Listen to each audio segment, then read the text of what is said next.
Geyimimiz, hüququmuz biridir. Şagirdidir hamımızın adıda. Elə bil ki boyumuzda eynidir. Aman Allah ne xoşbəxtlik biz onda. Bir müəllim töhmətiydi dərdimiz. Bir töhmətdən için yanardı. Hələ onda bilmirdik ki bunu biz. Bir gün necə həsrət ilə anarıq. Dünya hələ bizim üçün nağıldı. Min arzuyla alışırdıq, yanırdıq. Özümüzü biz hamıdan ağır, özümüzü nə bəxtəvər sanırdıq.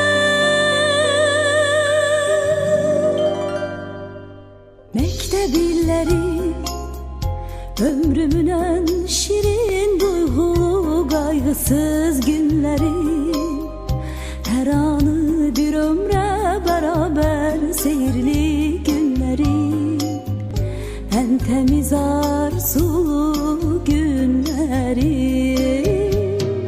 Məktəb illəri ömrümün ən şirin duyğulu qayğısız günləri. Hər anı bir ömrə bərabər seyirli günləri. Ən təmiz arzulu günləri.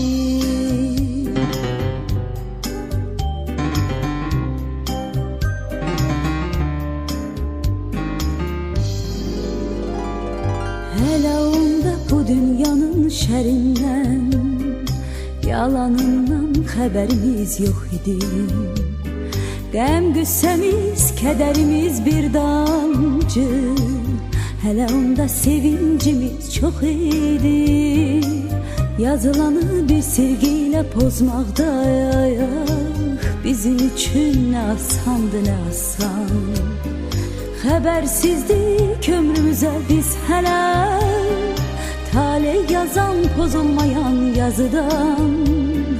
Dünya hələ bizim üçün nağıldı.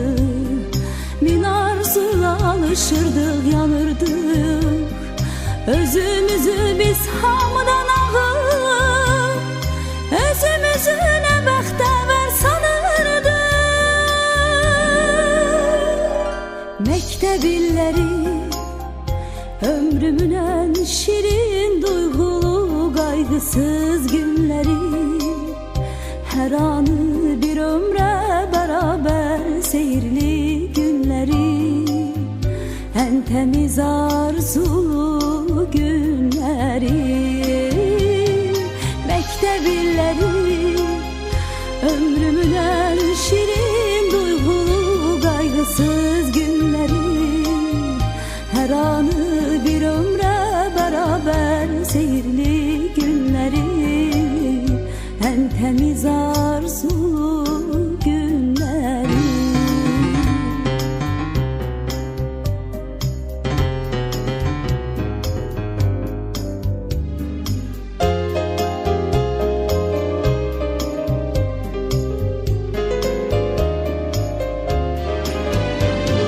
Məktəb illəri ömrümün ən şirin duyğulu qayğısız günləri.